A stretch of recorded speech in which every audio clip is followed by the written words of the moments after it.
Hello and welcome to the Half a Dozen Hospitality Podcast, Mr. Lee Fraser. Correct. Yeah, you got it right. How you doing, man? Good. I want to say thank you so much for giving me and the listeners your time. I say this to all my guests. I am a firm believer that time is the most valuable thing that we have, so thank you for yours. No problem. You gave me about 15 minutes of your time, I'd say 40 hours ago, maybe more. Yeah. We chatted on the phone very quickly.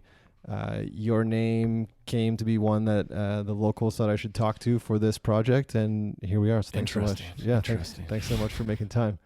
Just a fair warning, though. I didn't say this before we got on, but I do curse. So, is that an issue? That's not an good. issue. Every once in a while, to get my point across, I'll drop a. Yeah, he's laughing over there cooking in the kitchen. Yeah. Yeah, because Can we introduce him? Who, Carson? Yeah. Yeah. Shout out Carson. Carson Burke. Yeah. Yeah. Shout out Carson. Camera Yeah, one. hello. Camera one. Camera two. Camera three.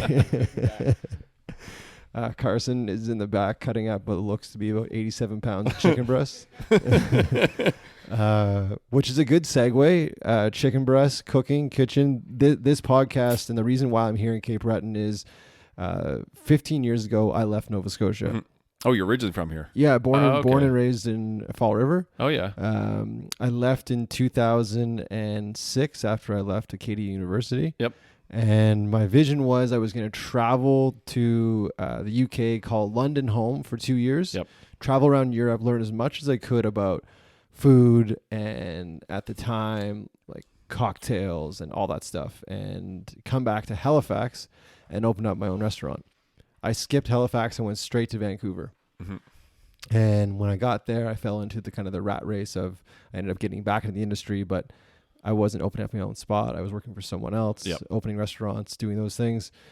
And then I just realized that I hated it because I was going to work when all my friends were getting off of work, and it became this like vicious cycle. Yeah. But now I'm back in it, and I have been for some time now with my own consulting company, that we work with hotels and restaurants all over the world. But the reason I'm here in Cape Breton today is 15 years ago I left. A lot has changed when it comes to food, hospitality, culture, who's doing what, but a lot hasn't as well. And what I'm noticing in the time I've been back, which is we got here mid-April, the hospitality is the same. The people are ridiculously nice, but there's a lot of new stuff happening. Yeah. And one of the new things that is happening, that's new to me at least, is what you and your team are doing here. And it sounds like, before we turn the mics on, you've got kind of a plethora of things going on. It's not just one thing that you're doing. But before I go too long-winded on me and my story, let the listeners and educate myself more on who you are, what you do, and why you do what you do. Okay, yeah. So, again, my name's Lee Fraser.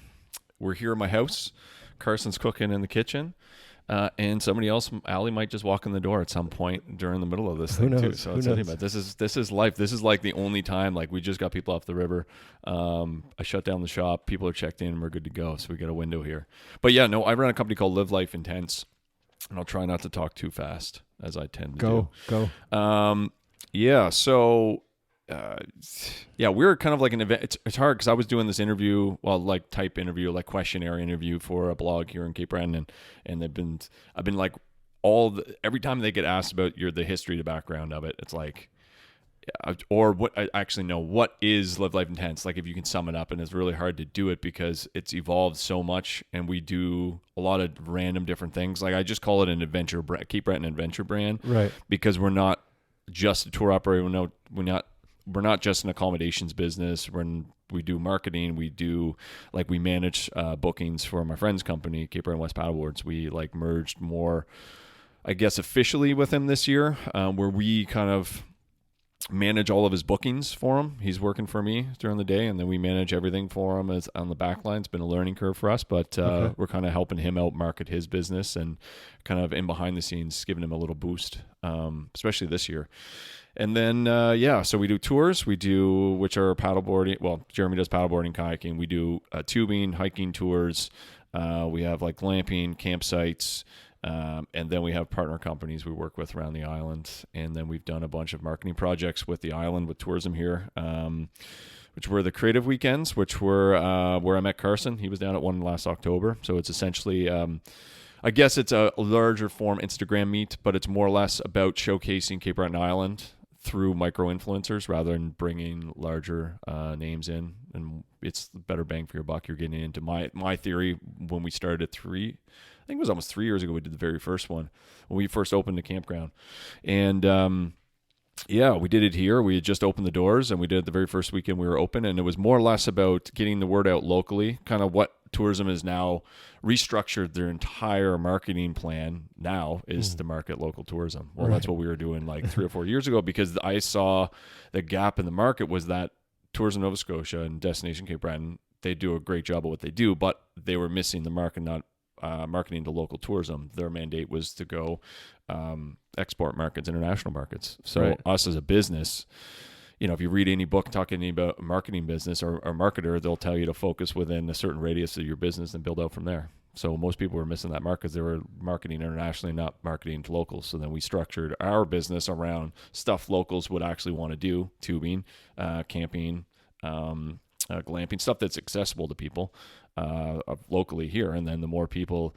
that are locals that use it and do it, when you come from BC or wherever you're coming from and you're like, hey, what are you going to do? Well, people tell tubing or go camp at Live Life Intense or do whatever. So we'd be able to spread our word through word of mouth. So that's kind of how we get started. But yeah, we're pretty much just an adventure brand and do everything. We did our first documentary last year, and I'm working on I'll probably start working on it this fall and maybe film next year. Another one. And that's fun to do. And then we filmed a bunch of that's what Carson's here for the summer doing. He hired him to film for all of our partner companies and develop marketing materials for them for next year. So then we become this brand that kind of, we can help out other businesses through our platform. Right. So kind of like, instead of just doing one thing, right now you get to do a million other things. So yeah, I think that's just a sign of the times too, is like, don't specialize in one thing, like be the jack of all trades and a bit of everything. I think there's no shame in that. I think that's, COVID aside, I think that's where we need to go with our businesses, especially small businesses, is like, it's great to be specialized, but you got to be nimble, right? You got to be able to move. Well, what I like too is finding places that are, you get like cafes that also have a burger joint inside of them, or pubs that have a burger joint and a gift spot. And it's like, or like a general store that has like this, takeout next to it that also sells ice cream or like homemade gelato or something, random things that work together in sync. So like we have our shop here, and my girlfriend started this company this year, Late Rise. It was like cold brew coffee. Shout out Cold Brew Coffee. Yeah. What's the company name? Late Riser. Late Riser. Can you hit the camera there? Late Riser. There we go. Plug. I like it. Yeah. So she moved back from Halifax, and she worked for me the last 2 summers. Worked with us, and I just said, well, why don't you start this cold brew thing? And it works well with our business. Yeah. And it's just another thing that we can do and diversify. And like Peter, who you were going to go meet with Front Porch Farms, he was.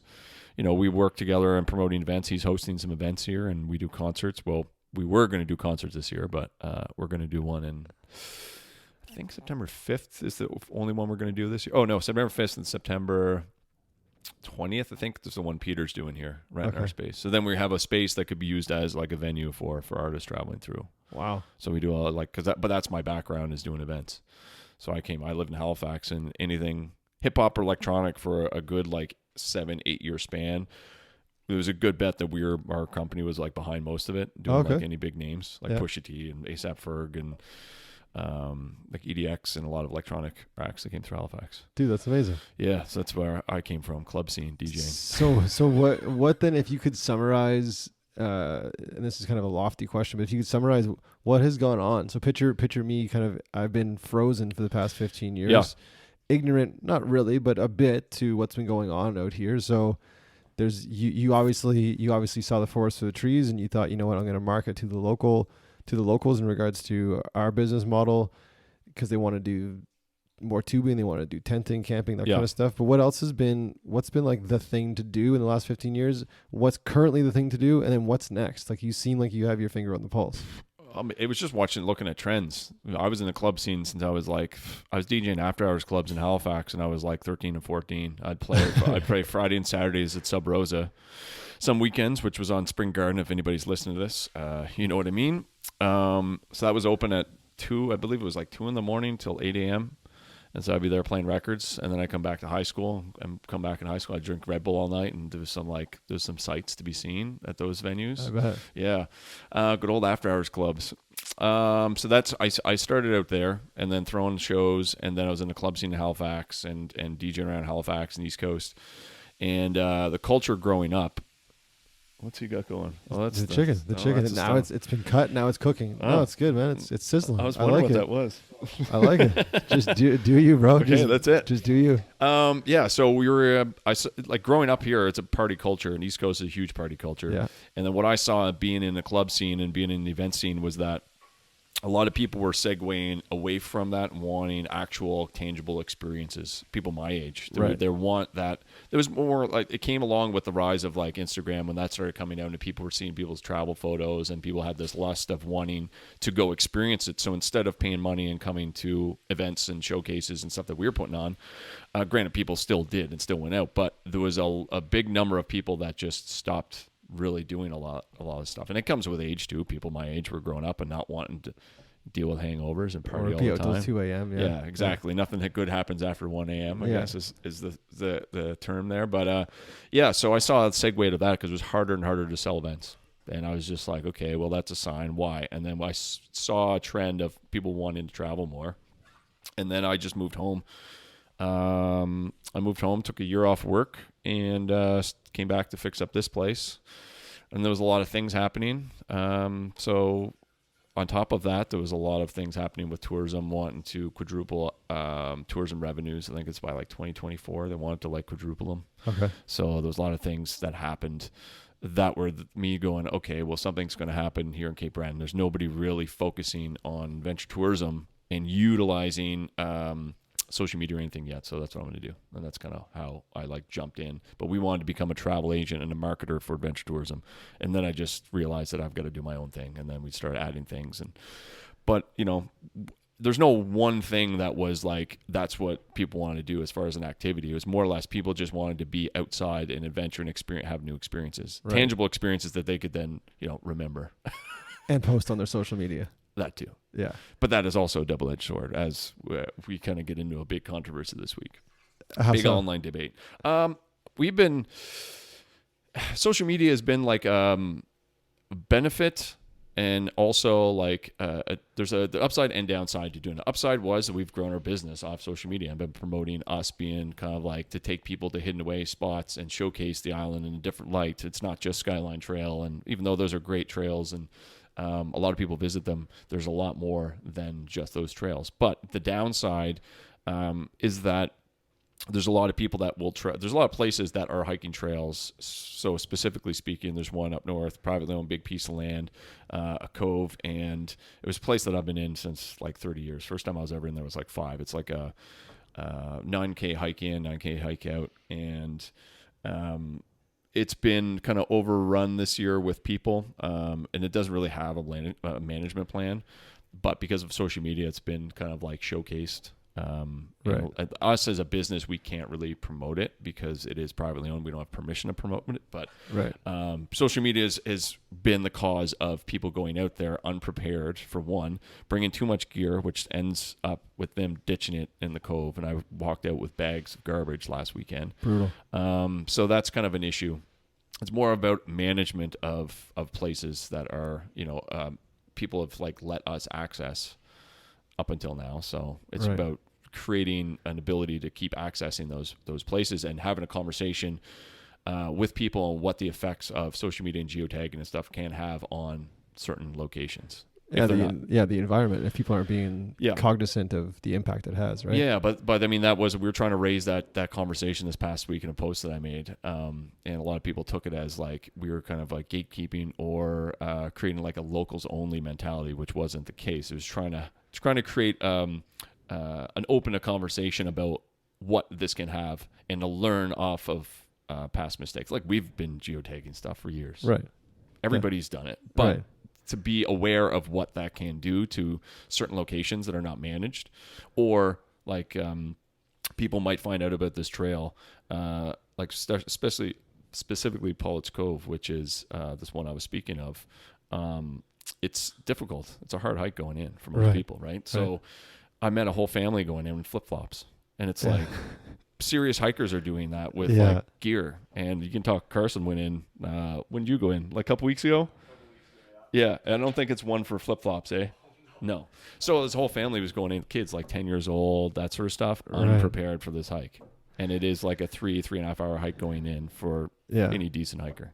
Yeah, it's interesting. You know what? Just to kind of like pivot a bit, it's very very common to see in BC as well, and I'm sure you know, like BC, the mountains are so accessible. Yeah. Even from downtown Vancouver, you can be in the mountains in 25 minutes on the North Shore, and same thing. And like no shade at these people at all, but they'll do a hike that is like severely intense. Yeah. And they're wearing like Gucci slippers and I'm just like, well, it's not saying it can't be done, but it's also like, you know, what happens if something happens? Yeah, like, you want to be prepared as best as you possibly can. Yeah. So that's what happens when people bringing in like more gear than they can carry, and then they go, oh, I'll just leave it here. Maybe somebody will use it. And that's why I'm hiking out sleeping bags. Why I'm hiking out like isobutane containers. Why I'm hiking out like half full bottles of like booze and whatever. People go, oh, we'll just leave it here for somebody else so I don't have to carry it. That bothers me a lot. So we're blessed on this podcast because the forum is such a large umbrella when it comes to hospitality. It touches everything from like designers to people that make mugs to what you guys do. So you have an opportunity right now to kind of, again, communicate that message and kind of on behalf of Cape Breton. If people are listening and they want to come, whether they're in the Atlantic bubble right now or they're from abroad, Germany, Italy, the UK, they want to come to Cape Breton, they want to go on hikes like this, what is your message to them? Just to be wary of where you're traveling to and actually do research. Don't just go off a geotag. Right. Because, for instance, we stirred the pot last week by posting up about, and this was kind of to prove a little bit of a point, and maybe it was in bad taste, in hindsight, probably shouldn't have done it, but most people understood what we were doing and saw the joke, but it was about this hike up north, Tenerife Mountain, and it's a quickish hike. It's just difficult to last. The first bit it's flat, and then you're going straight up the side of a mountain, like straight up the side of a mountain, but you have an amazing view. And if people would geotag that and not do the proper research, they'd be like, okay, that's a quick and easy hike. Yeah, we're going to go do it. But what happens if they get halfway up the hike, or they get up to the top and they're having issues, or they have foot issues, or they get hurt because they're not properly prepared because they didn't do the proper research? That was also another point of what I was trying to make in this post, was that, you know, just do a little bit of legwork to find out about these places, and it'll go a long way. But also to educate people on pack-out culture, which I didn't think was necessary these days, but apparently it is. Yeah, still it's sad. I mean, even just for me, again, this is on a whole environmental tip, but like when I watch someone throw a cigarette butt on the ground, I just think it's like one of the most ignorant things someone can do. Like where is that going? What is it doing? Yeah, like, I know. And I mean, everybody's been guilty of it. It's about and some people might even do it and not even think about it. Like they've done it so much, and it's been, you know, it's just kind of accepted here and there. Like you're drinking whatever, and you don't even think about flicking that thing. But it's bringing the conversation to the forefront to maybe it would register at some point in their mind. Yeah, because everybody has to be checked at some point. Like you know, for sure. There might be a point where, you know, I'm guilty of it. I might. Oh man, you know, no one's perfect. We're all imperfect. Exactly. But I think there's certain things, to your point, that should be. We'd hope now in 2020. Are kind of common sense with things like social media and education. You know what? Don't leave butane cans on a hike. Yeah, but I mean the positive. So for people that are coming to these, might be coming to the East Coast or from the East Coast that are listening to this, the most positive result from, and this all stemmed from going in Paul's Cove, seeing what people were reporting all year, bringing out garbage, making a post about it, starting a little bit of a conversation. It was by far probably I think on the analytics side, it was like the top post we've ever made. It's like, it was fucking insane. It was like, for us, it was like 100 and I think close to 150 comments. And like an insane amount of shares. Like it's absolutely ridiculous amount of like views and stuff on it. So the conversation was had, but what came out of it was that I had a lot of people reaching out to me about volunteering to put a weekend together and hike into the cove to help clean it up. Or people were donating a couple guys donated their boats. Like we have 2 fishing boats. We'll pay for the gas. We'll take people in. We'll do a whole weekend cleanup in there. Oh man! But that started the idea with us to say, okay, well maybe if people are willing to do that there to that cove, we haven't even talked to the landowner about doing it. And he's so hard to get a hold of. I don't really know him. I've never met him. Friends of mine know him. He's from here, but he's insanely difficult to get a hold of. And maybe if people are willing to do that, then maybe we can bring this into like a bigger conversation and do a larger scale version of it. So our Creatives Weekend was slotted for October. So what I'm trying to do is restructure that weekend now so that we do a cleanup festival. So instead of doing a Creative Weekend, which is about creative people coming together, photographers, videographers, and like networking, socializing, exploring Cape Breton, hiking, doing all this sort of stuff, and promoting the island. Well, maybe we'll turn it back around and give back by hosting a volunteer weekend and be able to raise money for larger scale cleanup, which is also a mix of hiking, but also cleanup. And so we'll donate money. We'll try to get tourism to donate money, or whoever wants to donate money to the cause. Be able to set up. This is by anybody listening, this is very rough plans because I'm still working all the details out and I haven't talked to everybody yet. It sounds awesome so far. But this is the concept, right? We host a 3-day weekend. People volunteer for 1 day, 2 day, 3, the whole weekend.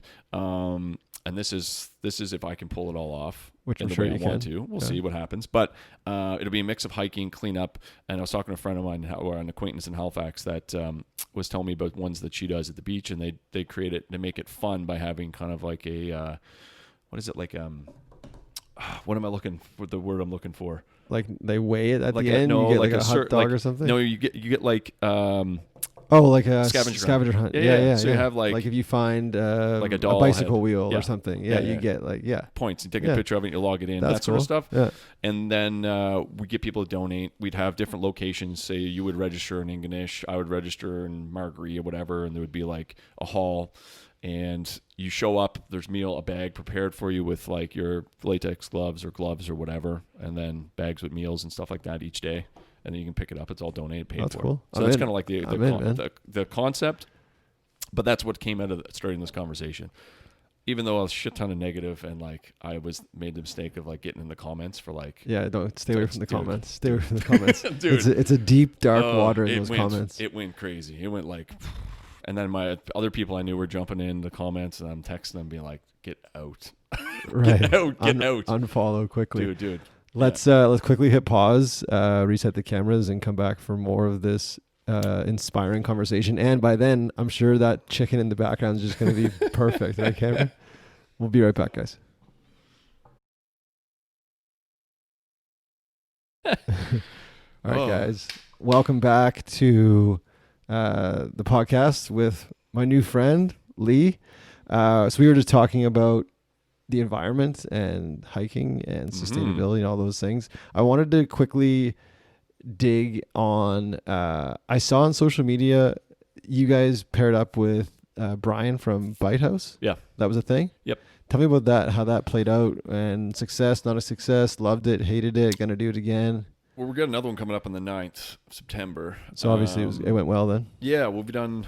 So for people that are listening, Brian Picard, Chef Brian, as they call him. Chef B, yeah, just chef, yeah. He runs a restaurant in Big Bedeck called the Bite House, which is a pretty well-known, nationally well-known restaurant, nationally recognized restaurant. I heard of him when I was still in Vancouver. So it's across the province, across the country for sure. Yeah, so he usually books up for the entire year. I think this past year was like 1 minute. And he booked up done. It's the whole year, and it's a small. He's got like 12 or 15 seats. It's in his farmhouse. He only does it 3 nights a week. And yeah, he does it. I believe from like May until November, something like that. Everything is fresh, everything's local, so he knows it's all a set menu. So you show up and you eat. Very little waste. Right. Yeah, very little waste. Knows how much he's cooking, so we can get as fresh as he can get. So yeah, this past winter, actually in October, I decided to not go back to work. I usually work offshore diving. That's my main gig. Okay. And which is a whole other story. But I was taking the year off work because there was an opportunity to stay open this winter or do stuff this winter. So I said, okay, we're going to do a couple of retreats and a creatives weekend, and I want to do this 5-day snowshoe trip across the Highlands. So the 2 retreats, I texted Brian early on before the restaurant closed in November, and I said, what do you think about doing a couple of retreats this winter? And I've known him throughout the years. He was a friend of Peter's, and I got to eat at his restaurant, all that sort of stuff. But we never did an event together. And then he goes, yeah, I was just looking to fill up my calendar for the winter, do some catering gigs. I'm like, okay, cool. So we hired him for 2 nights, 2 events. And during the events, I was expressing my interest in smoking because my dad had Green Egg a couple years ago. We've been like smoking stuff on that, but I'm very interested in the old school offset smokers. Like, Okay, yeah. takes skill. You got to have certain woods. You got to know this. You got to cook a certain way and monitor it. And it's a long 12-hour process to cook most things. So we were chatting about it. And then in the spring, I went online and ordered this smoker from Lowe's in Ontario. And then 2 weeks later, I'm like, I got to check to see when that's going to get delivered. And I go online and I check the status and it said canceled. I'm like, oh, fuck, they canceled my order. And so I called and they're like, yeah, we don't ship to the East Coast. I'm like, okay, well, how dare you? Yeah. So I was trying to figure out how to get one. And my sister was driving out from Ontario at that point. And then I just remembered Carson was driving out from Ontario too. So I messaged him. I was like, can you stop by Lowe's and pick up a smoker? And then I got it in. And literally the day after I got it, my phone goes off and it's Brian texts me. He goes, I heard you got the smoker. And then dude, small part of Nova Scotia. I call him up and he goes, yeah, I did the same thing. I ordered from Lowe's the exact same time they canceled the order. So I was trying to get a guy to make me one. I'm like, well, you want to test run this? I've been just cooked a brisket on it. Let's just do an event. And at that point he hadn't canceled his reservations for the summer. I think it was the day before he decided to cancel for the rest of the year. Okay. And he goes, listen, I think I'm going to make an announcement tomorrow. I'm still mulling it over, but if I do, then we'll definitely do an event. And so the next day he made the announcement and then we started chatting and then we picked Canada Day to do a trial run. And we did a trial run, which was like it was basically a potluck for our friends. Yeah. And literally it was just like wolves just feeding on the carcass. Oh, dude, it was like crazy. And after that was like donation only. We just wanted to try it out. We didn't know how it was going to work. And then we looked at one another. We're like, okay, next time we're plating this. So did I see the YouTube video? Wait, did Carson do the one that's up on YouTube? So is that well done? Shout out Carson on that video, dude. Like awesome. If you guys are looking for some dope cinematography work, or what do you call it? Your work, like. Yeah, videography. Yeah. Pardon me. How dare I misspeak? Hit up Carson. We'll put his contacts in the show notes. Yeah. So you can head over to YouTube. You can watch the video, which is like a summary of that day, which, if I'm not mistaken, it was brisket and it looked like snow crab. Yeah. So we have the benefit of living here in the East Coast, and specifically in Marguerite. It's like growing up here, we always ate. It's funny because I always say this when I moved to Halifax. People were like, "Oh, we're getting organic food." I'm like, "Yeah, what the fuck is that? Just mean food?" Yeah. And so we grew up with everybody around here. Grew up with gardens. Everybody gardens. Everybody like I get all my meat from Peter's brother Ben. All my beef, pork, everything comes from him. Okay. We get chickens, free range chickens up the road by Glen Ryan Farms, just up past Peter's house. And then my friend in Shetty Camp runs. Anywhere's around here you can go to the wharf in the summertime and buy lobster straight from my cousin's fish, and my friends all fish, lobster and crab. So we put together 2 briskets. One was from PEI, the other one is from here in Marguerite, and then I texted my buddy Chris, who runs one of the wharfs in Shetty Camp, and I just said I need some snow crab, and he's like, cool. And he showed up with I think 80 pounds of snow crab or something like that.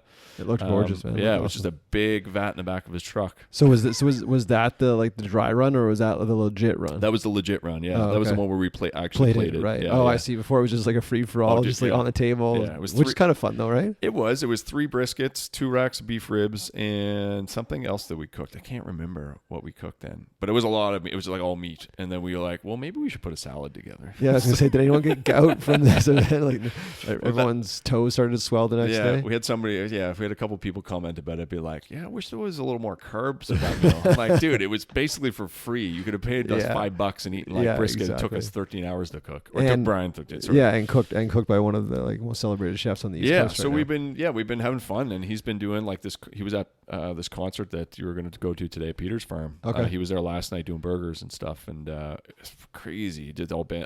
I'm pretty sure it was all Ben's Marguerite beef, and it was like grilled peaches, and like it was a crazy massive double cheeseburger. Oh man, I'm gonna have to go stop by. Hopefully it's still on after this. I have to ask you though, when all the events that you've done, going back to like your late night DJing, to what you're doing now, to then this event with Brian, do you see a lot of value in pairing experiences with food to represent what Cape Breton is? I feel like there's such a unique story to be told when it comes to, like you just said, like the terroir here in this area provides the locals with so much, whether it's from the ocean or from the land. That doesn't happen everywhere in Canada or everywhere in Nova Scotia, right? So is there a unique opportunity for you, whether it's Peter or someone else, to throw an event and really expose people to what Cape Breton is through a hike or through a plate? Oh, of course. Yeah. That's kind of what we're trying to do, is build like where we were marketing and we are marketing for the next one. Like a hike, camp, all that sort of stuff with barbecue meal included. So I've allocated some meals to that. So if people want to join us for hikes, we do like a hike, a paddleboard or kayak, whatever they want. Down the river, we give them an authentic experience. And I think that's what these things, and that's what we were trying to do with these barbecues. I think what happened just from growing up here is that people are more, and businesses were more, well, I'm just speaking specifically to restaurant businesses that I know growing up. They were targeting a lot of tourists. Stuff, right? So they were, you go pay for a set of crab legs at any restaurant, you're paying $40 with like crab legs, some potato salad, and something else. Where that's like, a set of crab legs, it cost me like $2. Yeah. Like I can get from the guy. So no locals go to it. So you're kind of adding this just huge profit margin to it and just trying to rake in all the money from tourists rather than trying to give them an authentic experience. That's what these small batch barbecues we were doing. Like 35, 40 plates, people can pick up to go. They can stay. Originally, we wanted to do music at the same time, but like how they are really structured is that we're cooking all day, and people stop by, and there'll be guys like Brian will be playing music at the same time. Once the meals are served, and afterwards, there's usually a big jam in the barn, and that's trying to create this authentic small batch experience.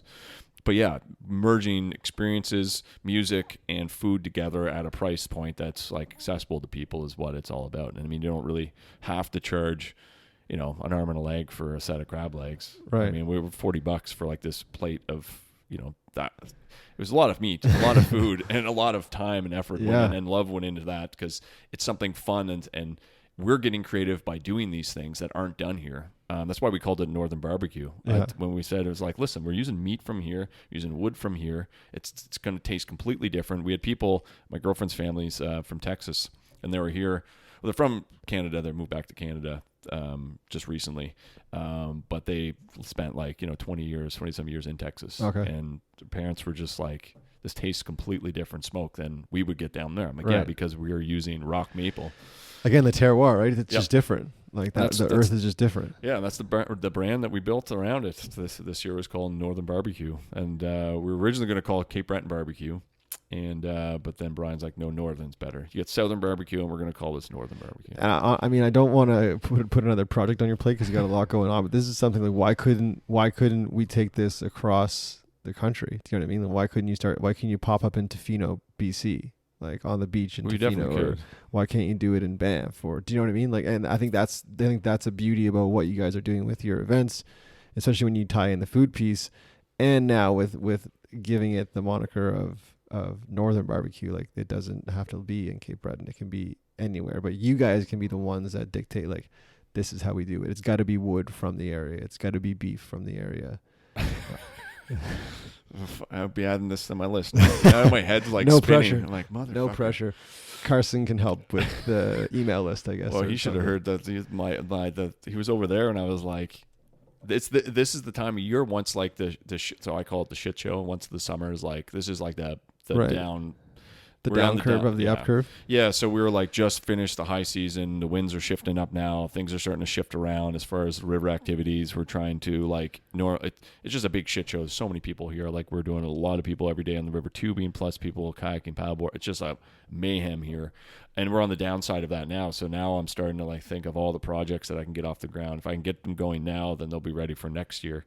And we're just over at the container at the shop before you showed up, and I'm like, okay, this one, I'm gonna do this one, and then this one, and then we got to do this one, and then I pitch this guy on this thing. So I got to. Do you have a whiteboard?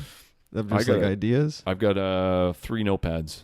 Okay. Yeah, 3 different notepads for 3 different things. Honestly, man, I'm always a head in the clouds, feet in the ground kind of guy. More so head in the clouds, which drives my partner crazy. But I would love to talk to you more with Northern Barbecue because I know some chefs and people in BC that would be like all over this. And I literally just thought of like Tofino or in Victoria on the beach. I'm down. It would be unreal. Well, see, that's the thing with I did this which is hilarious that I get asked to do. What is it? Is it commencement speech or some shit? Yeah. Yeah, so I got asked to do the one at our high school this year, which I laugh because the people that asked me, the teachers, they were the ones that were like, get this fucking guy out of high school. Yeah, this kid's not going to do give a shit. anything. Right. Yeah, I really did not want to go to. I was very vocal about that. I was not going to university. I was not doing any of that shit. I was just going to do my own thing, which took me down a different road. But then they asked me to do it, so I'm like, well, fuck, that actually paid off, because I can get a whole other conversation about what we were like pushed to do in high school and told not to do, and there's no like support system for people that want to do something different totally, other than dude. university. Yeah. And I think that's like across Canada, but I was sitting there and trying to figure out what I was going to say, and I'm like, I literally recorded this thing 30-40 times, and it was like a 5-minute talk, Right. and I just every time was similar but different, and I kept messing up. But it was all about just trying and trying and trying to do it over again. And that's what I said in the speech. I'm like, don't be afraid to fucking fail. Like, if you have an idea and do it, just do it. Don't worry about it. Like, just fail and fail and fail. And I'm like, I just recorded this thing 30 fucking times, and I'm still like trying to get it done. And I think this might be the one, but I don't know. And then I end up finishing it, and I sent it to them. And I was like, I saw him at the co-op at the grocery store here. And I'm like, so what do you think about that thing? And he goes, it was exactly what I figured you would say. Right. But that's what it's about. And you know what's funny too is that after we do those things, we still look for feedback when we really, I don't think we need it, but it's still, that's just human. It's just we want to know that it struck a chord somehow, some way. But as you were explaining that story, it reminded me, and you mentioned ASAP Ferg earlier, there's a video, you guys have to go watch it, and Lee, maybe you've seen it, but it's an interview with ASAP Rocky. And he's talking about a new album. This is a few years ago. And someone commented about, what is he trying to do? It was a new sound for him. Yeah. And the comment was, what is he trying to do? And his response to that was, since when is it not cool to try? Yeah, exactly. And I just thought, like, that is like the most badass quote of all time. Yeah. Since when is it not cool to try? Just try.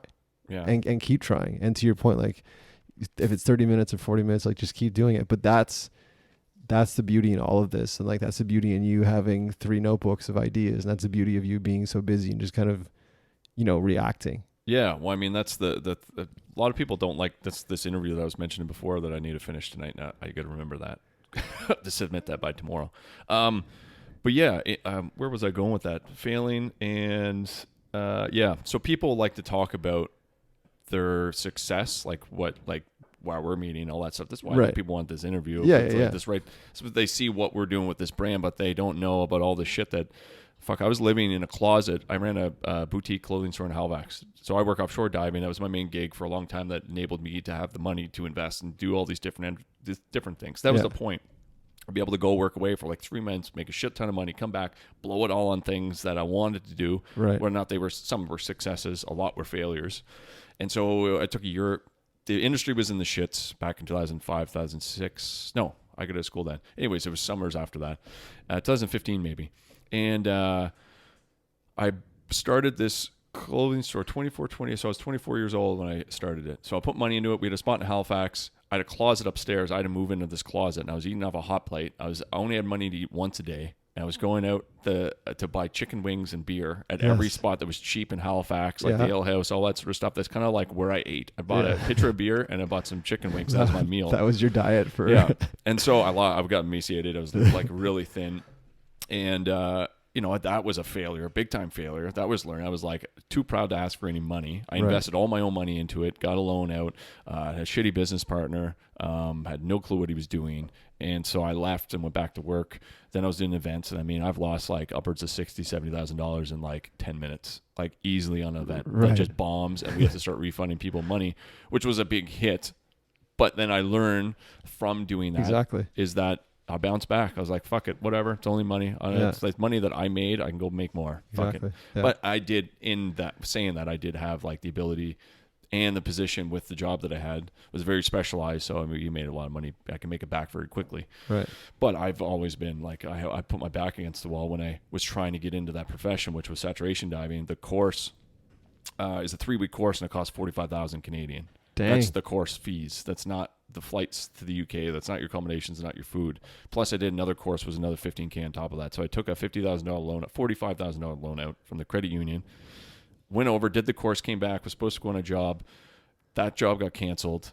Had 1 month's payment left, and I was bankrupt. And I'm like, what the fuck am I going to do? And then I was just happened to get a phone call from a guy, get on a job, and then I walked in a month later and paid it off. Damn. That was just me knowing people, and it was just the circumstances that were thrown at me, and luckily I was able to do it. But doing all those things, doing all those failures, just, you realize that you can bounce back pretty quickly. Yeah, man. So who says that? Big Sean bounce back. That was it. Yeah. So this show is called the Half a Dozen Hospitality Podcast, and I don't script any of it, but the last two questions I do ask every single guest. So we're up to 200-ish now. Episodes. Yeah. Oh, no shit. I went hard in the paint the first year, like real hard. We do one every week. Every Wednesday we drop a new episode. I always say we. It's literally just me. So the two questions are this. The first one is the half a dozen have-tos. Stick with me here. So I need from you, Lee, 1 to 6 items, 1 to half a dozen, things that you've done in your life, and it sounds like you've done a lot, that you feel like our listeners have to do. Something you've experienced, a book you've read, a concert you've been to, a trip you've taken. It can be food related, hospitality related, or not, but 1 to 6 things that you've done that you feel like our listeners have to do. Jesus. No pressure. Oh, man. Oh, wow. Cameron's smiling in the background. He's like, he already has 3. What? That's Carson, by the way. Yeah. You've been calling him Cameron. Oh, sorry. Did I really call you Cameron the whole time? 1 to 6. God damn. I don't know, man. That's a very different. Well, okay. Force yourself to travel to a location you've never been before by yourself with no plan. That's definitely one. Put yourself in uncomfortable positions physically, whether it be hike something that's way out of your scope or do something that's ridiculously, just basically something that's like way out of you think that's your ability to do. With the right footwear. With the right footwear, yeah. Or without the right footwear that adds challenge to it. Right, you okay. Never know. Yeah. I didn't say that. Shit. Oh, man. I'm trying to think of this one. I'm trying to think if there's any books that I really stood out to me. There hasn't really been. There's one book that I've read multiple times, and I think I have it upstairs. What is it called? Predatory Thinking. That's what it's called. It's a book by, and this is years since I've read it 4 or 5 times. That is about, it's a guy that runs a marketing firm in London, and it's like all little stories with a lesson at the end. Got you. Bought that in the airport coming back from the UK. Yeah, so travel to summers without any plan that you've never been before. What was the other one? Do something that scares you, that's beyond your scope. Read that book.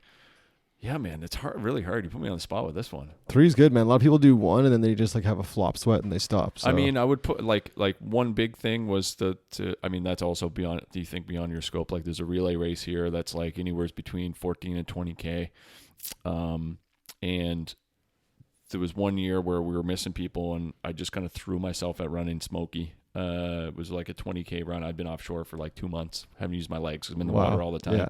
And they need somebody. And that was like probably the hardest run that I've ever had to do, because it's 10K and then 2K up, straight up Smoky, which if you drive over Smoky doing the Cabot Trail, you'll see how steep that is. Right. And then back down to the Ski Cape Smoky. But yeah. So 3, I mean, those are 3 right off the top of my head. Carson, not Cameron, do you have any have-tos? You've seen and done some things you want to share with the listeners? Is it something you feel like people have to do? You're a powerful man. No, come back to me. Okay. Go ahead.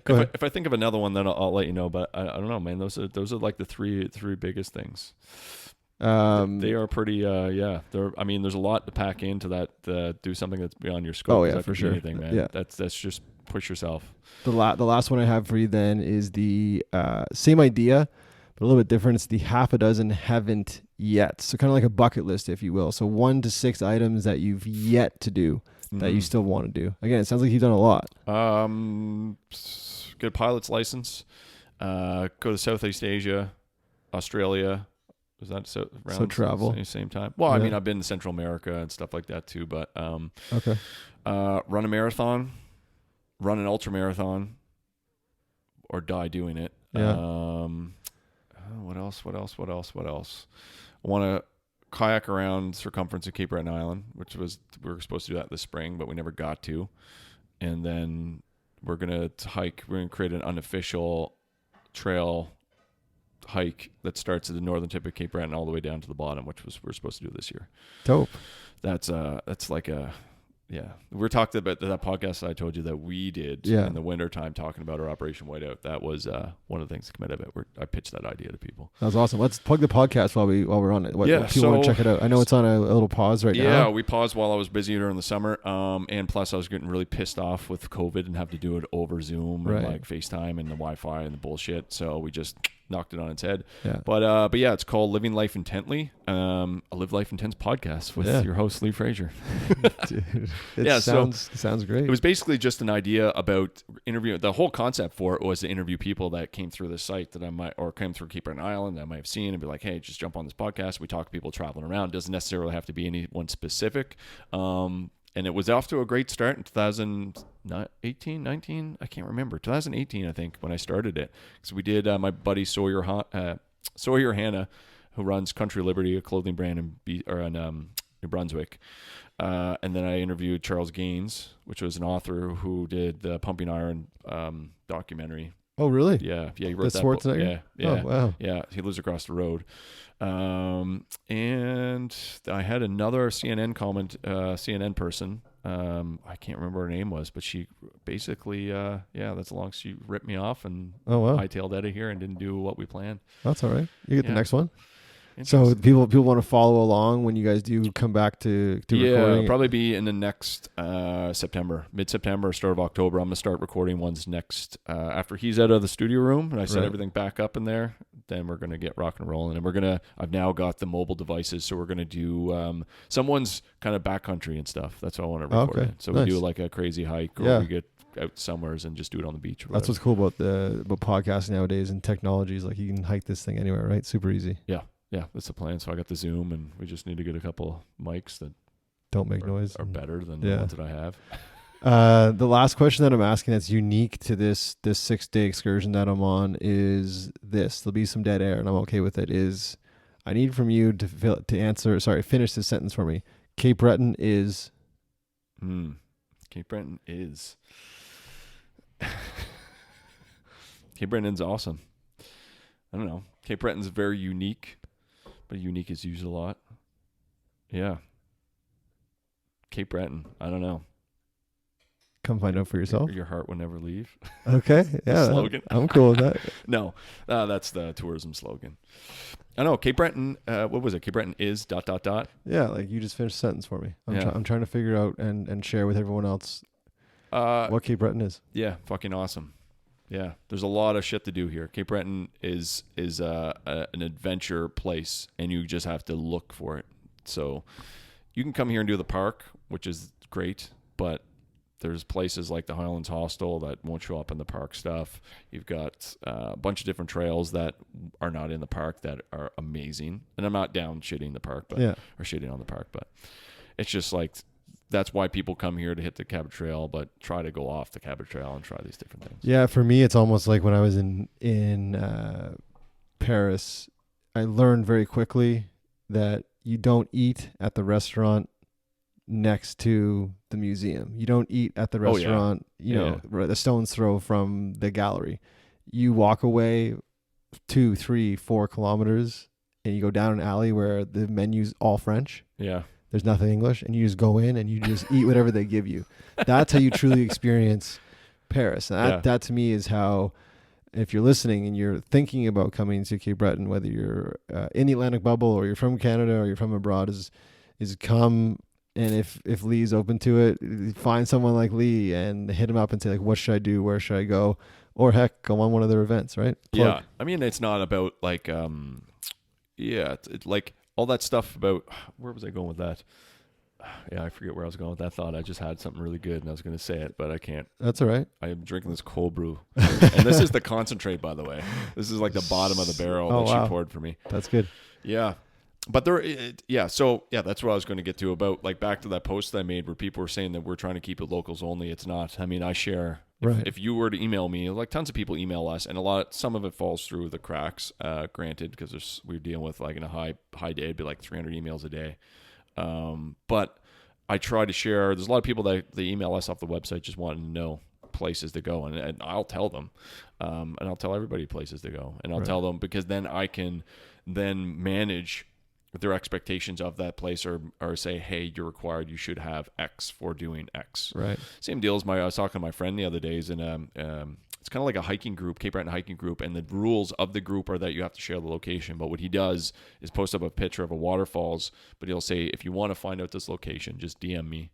And he sends them a PDF. Oh, that's just awesome, like, dude. this is Yeah. the Pack and Paco culture. It's a privately owned property, blah, blah, blah, blah, blah. But just so people have that information rather than just putting a name there. And somebody might go and walk across privately owned land and do stuff they're not supposed to do, or not know where to go, or get hurt, whatever. So it's a way for us to kind of manage people's expectations of where they're going, and make sure that they're safe doing so. It's nothing about gatekeeping or keeping this locals only. We're not Hawaii locals only surf, but there's some of that here. Yeah, I'm sure there is.